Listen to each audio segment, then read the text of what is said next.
here, up in the California wilderness again, deep in the California mountains, having a good time.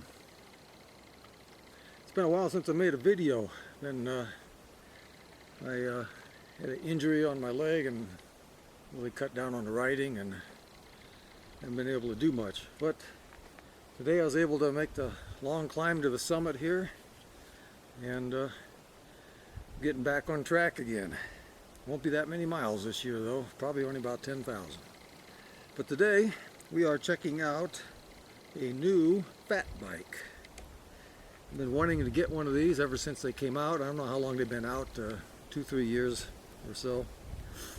But this is exactly the bike that I thought it should have been 30 years ago. I bought the first mountain bike ever to go into production, at least in the Midwest. I think on the West Coast, San Francisco, they may have had mountain bikes available before Michigan people did, but in Michigan I bought the first mountain bike available back around 1982. I think it was called a Ross Force 1 or something like that. All steel bike, 2 1/8 inch knobby tires, triple chain rings, pretty much the same as this, except after I bought it I noticed that the 2-inch tires were only good for graded dirt roads. You get into soft sand, you get into anything soft, you get on snow, and they were useless. So immediately I thought, well, they'll probably be coming out with fatter tires. But instead of coming out with fatter tires, they first came out with suspension, which of course you don't need suspension with the fat tires. And then they finally came out with disc brakes too. So at least they came out with disc brakes. But this is exactly what I thought the bike should have looked like back in 1982. They weren't building aluminum bikes back then, so it would have been a steel bike. But this is all aluminum with a steel fork. It's made by Gravity. I have a Gravity hybrid bike that you've probably seen a video on. That bike is 3-4 years old now with I don't know, 20,000-30,000 miles on it, and the frame is in great condition. So Gravity does build very strong frames, and since the frame doesn't really have to absorb a lot of shock on this bike because the tires are, I wasn't too worried about it being too stiff. So an aluminum bike without suspension with fat tires isn't that big a concern unless you're doing big jumps. I'm almost 60 years old. I ain't gonna do any big jumps, not anymore. I used to do some, but you know, falling at my age now could end any cycling in the future. So I'm being a little more cautious in my old age. But now this is a in-between fat bike. This bike has 3-inch tires, not the 4-inch or 4.6-inch tires that most of the fat bikes come with now. Because I ride in California and everything is hard packed with lots of baseball-sized rocks, I thought the 4-inch or 4.6-inch tires would be overkill. I thought a 3-inch tire would be about right, because I don't need flotation. I just need cushion from the rocks, and these have worked out pretty good. These tires on here run from 15 psi to 35 psi. I am running 20 psi today on this logging road that takes me up to the top of this mountain. So these 3-inch tires are working out just great. I can't, you know, these tires and this tire wheel combination probably weighs twice what my regular mountain bike weighs. So it's a lot of weight to move around, and you end up with I don't know, a 40-pound bike. I don't think this one quite weighs 40 pounds. It's probably in the 35-pound range, because you take the suspension fork off and you end up with a frame that's actually probably lighter than a conventional mountain bike with the frame's probably lighter because there's really nothing different from this from a conventional mountain bike. It's just wider. So there's a tiny bit of extra metal in it, but without the suspension fork, I think this frame is probably lighter than a similarly priced bike in a traditional 26 with a 26 by 2 inch tire, 26 by 2 1/8 tire. So I'm having lots of fun with this bike. It's a very basic bike. This is probably you won't the name of this bike is called Knockout, and you probably won't be able to buy this bike. This bike has a design defect, and they went ahead and sold it as a defective bike for a great discount. So the defect is they didn't allow enough room in the dropout to run the chain on the smallest cog. So on the smallest cog, it wants to rub on the frame.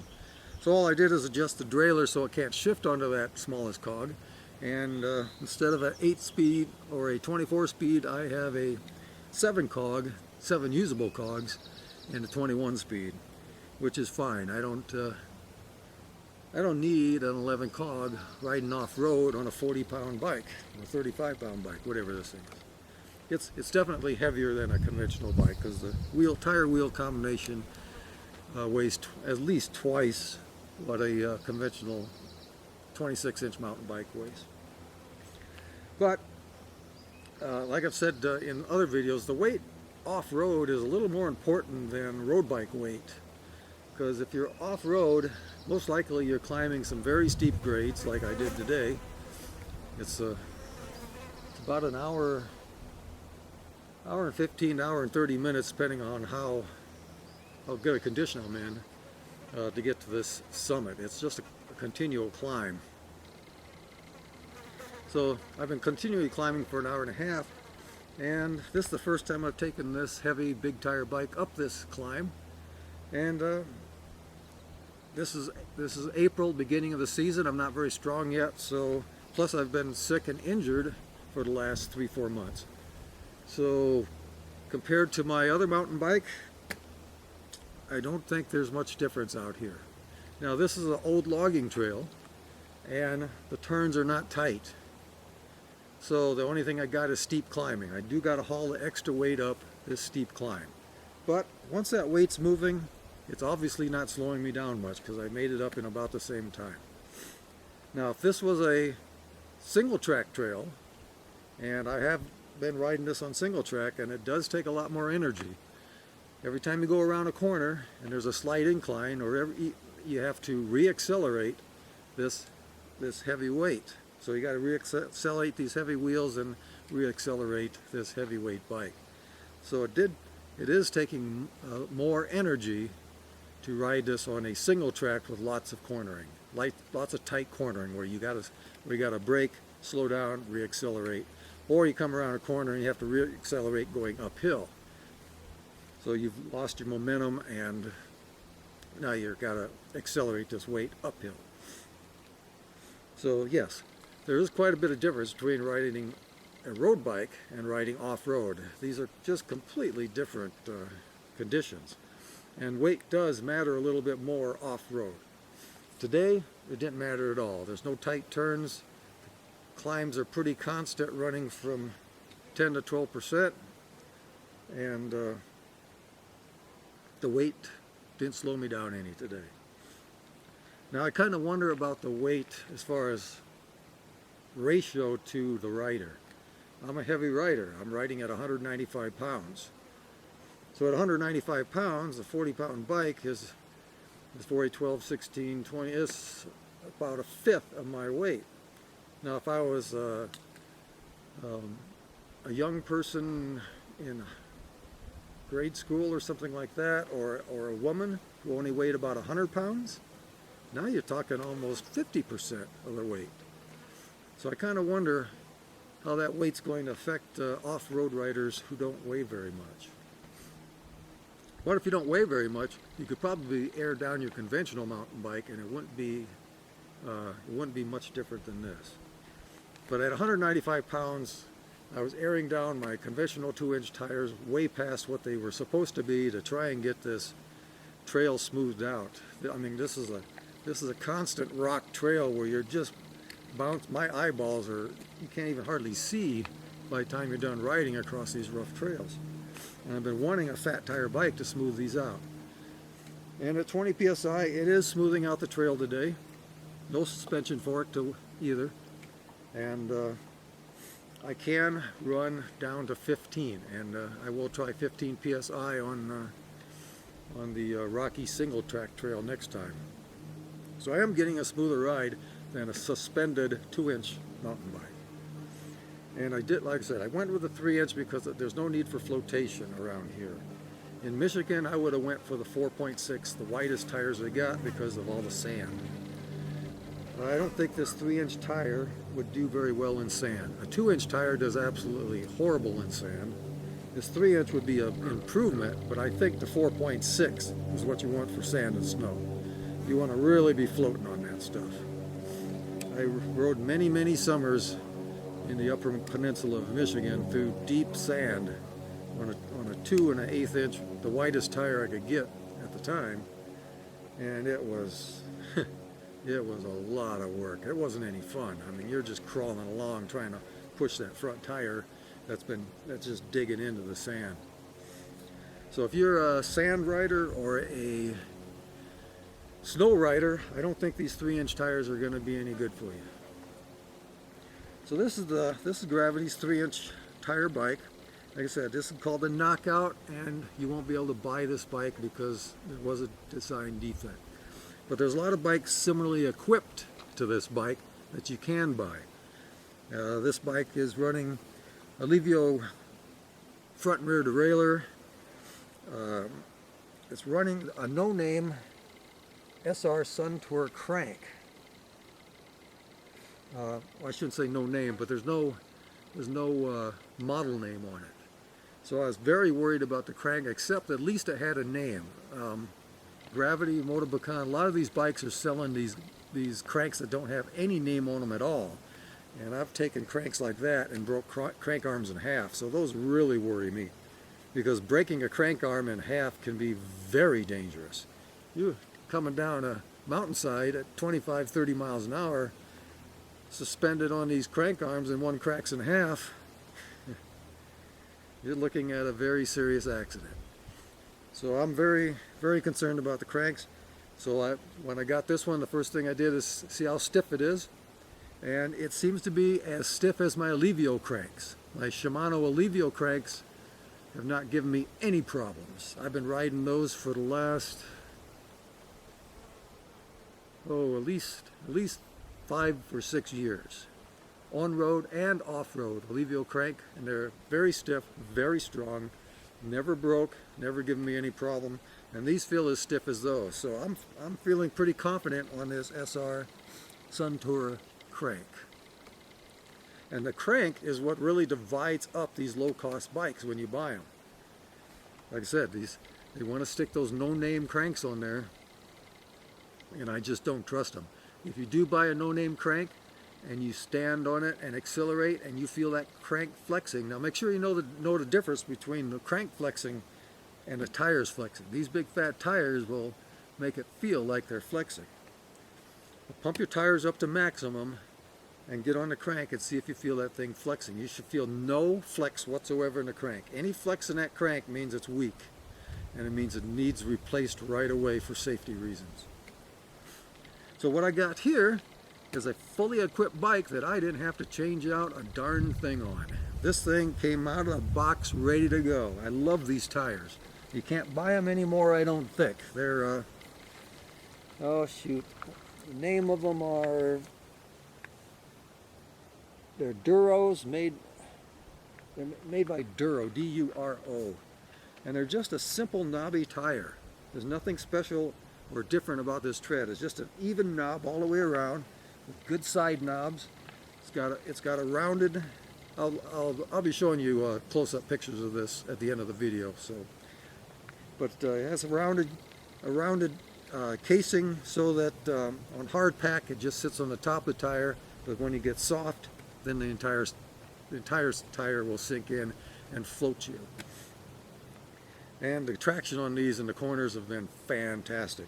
I can brake almost twice as hard now because of all the extra traction on my front brake. On my front tire, I can now do some pretty heavy braking with my front brake.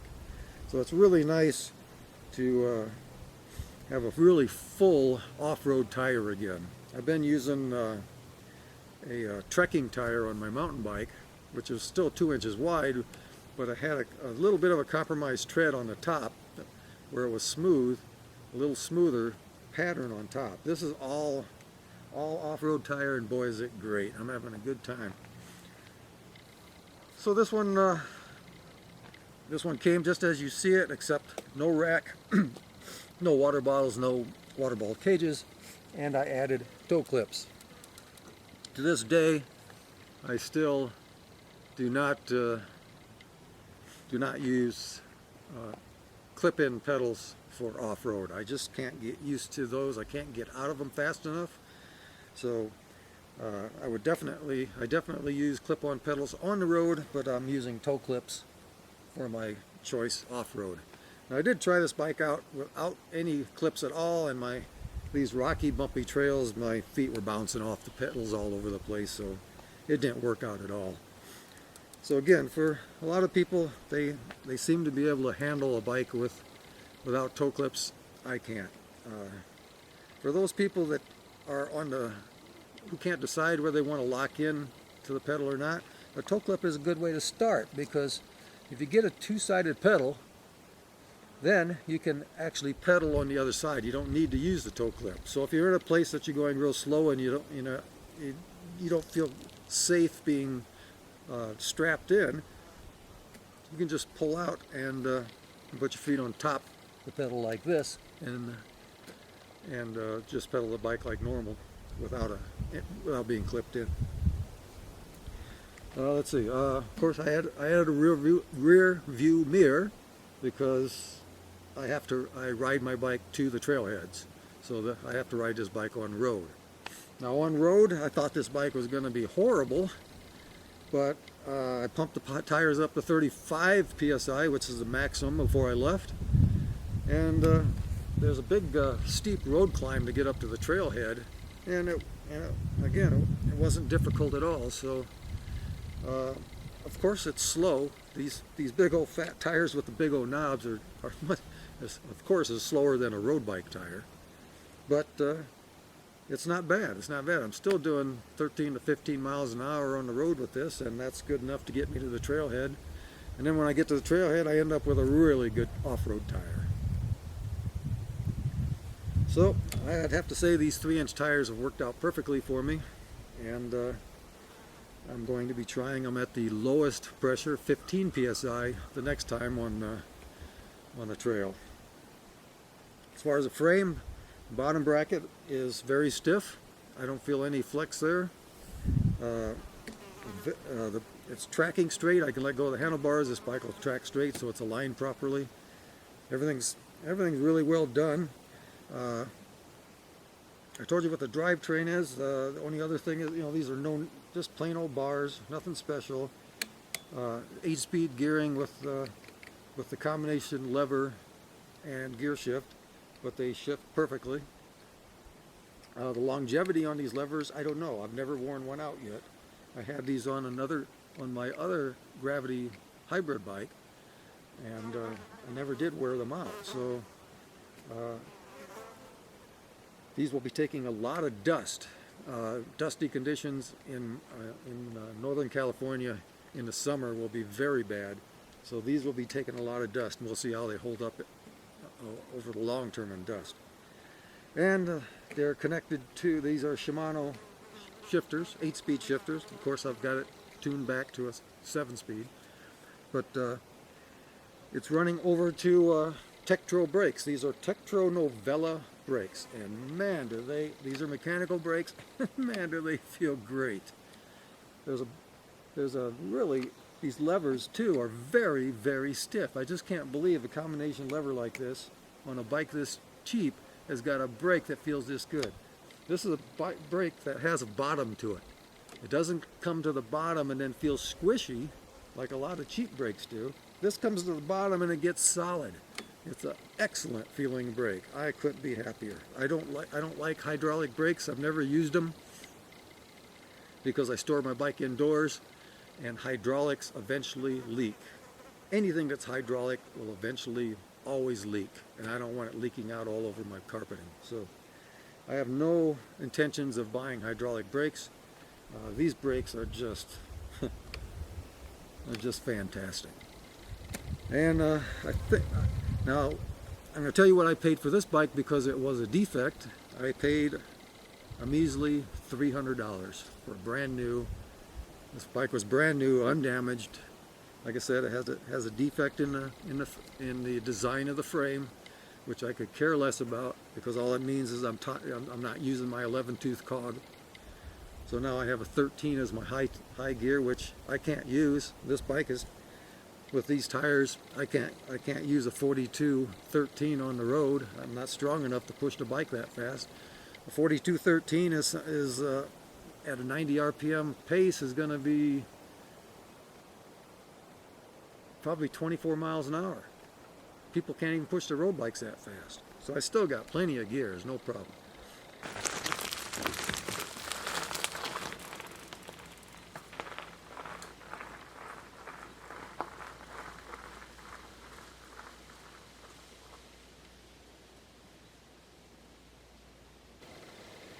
We're up on another peak right now.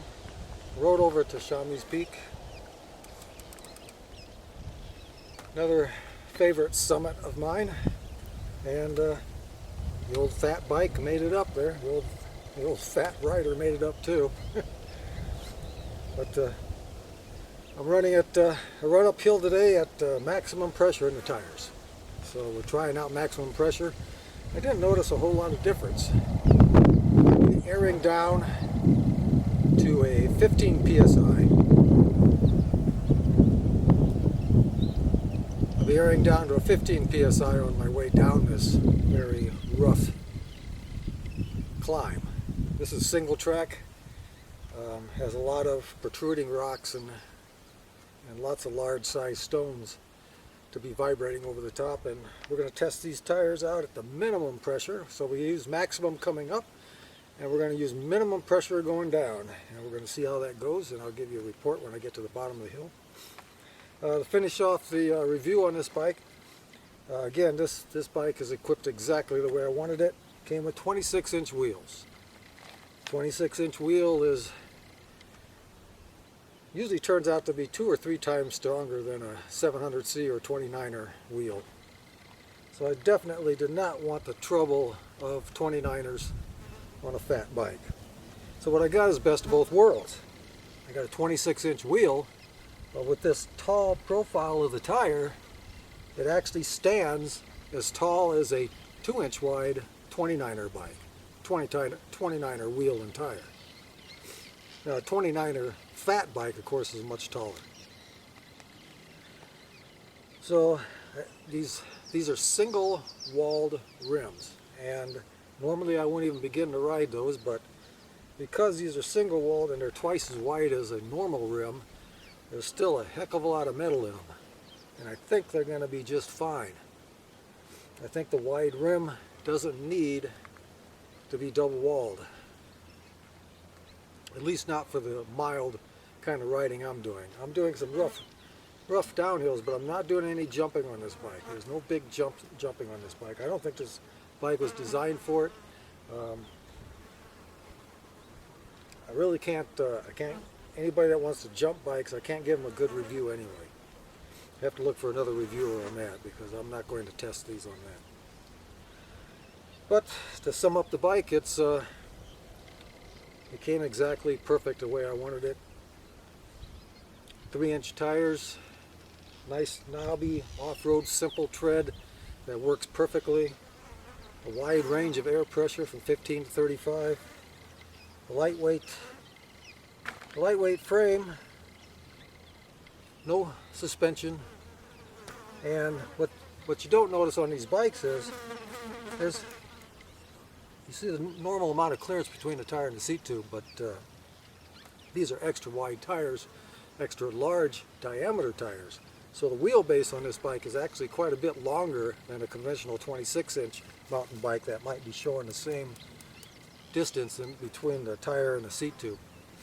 So these bikes are laid out longer, which is absolutely perfect for Northern California mountains, where you basically climb all day and then descend.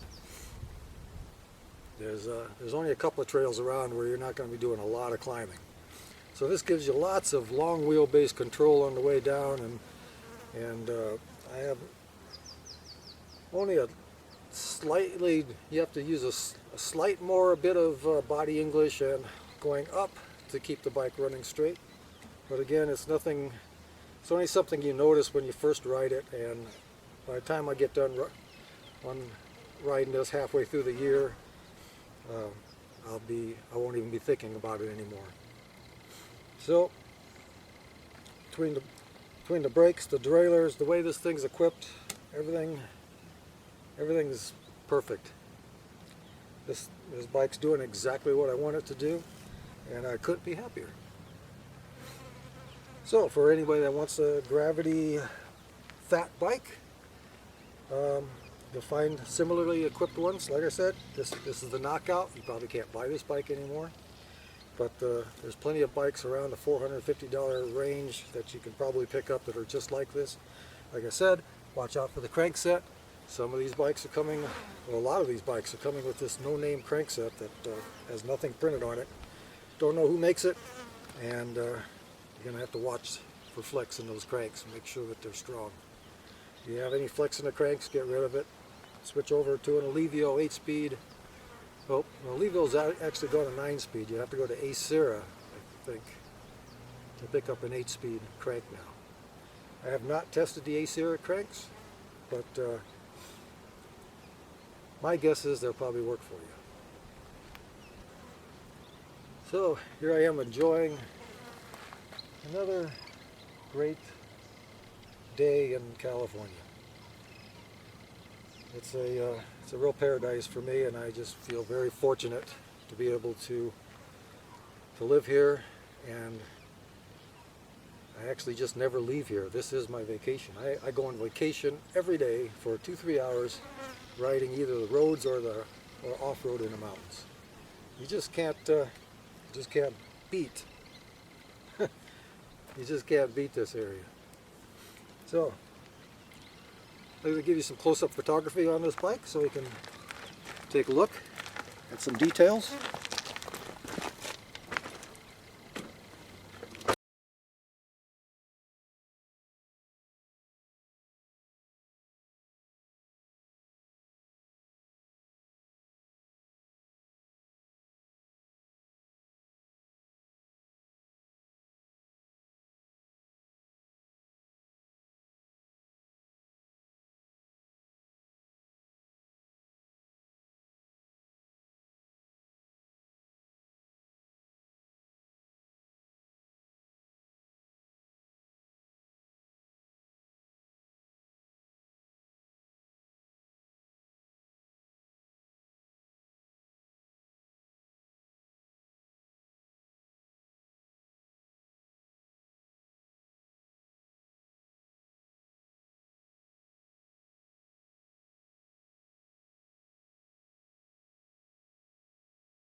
Well, I just made my descent off the summit with 15 psi, and that was the pressure. What I'm not used to is these fat tires, even at 15 psi, are still very stiff. So not only do I have a very large profile here, but they're still very stiff at 15 psi. Just it must be the physics of the air pressure in the larger tire. At 15 psi, of course, a normal 2-inch mountain bike tire would be almost flat. You'd be denting the rim on most of the rocks you hit. At 15 psi, it was a comfortable downhill. Wasn't even beginning to flatten out these tires, and I weigh 195 pounds. So if you weigh a little more than me, you might have to run about 20 psi. Everybody else should be really happy at 15 psi. These fat tires are exactly what I thought they would be, and this bike has worked out just perfect. I used to ride only like once a week because these trails beat me up so bad. Heck, I can come out 3 times a week now if I want to. So I'll be doing a lot more off-roading this year. See you next time.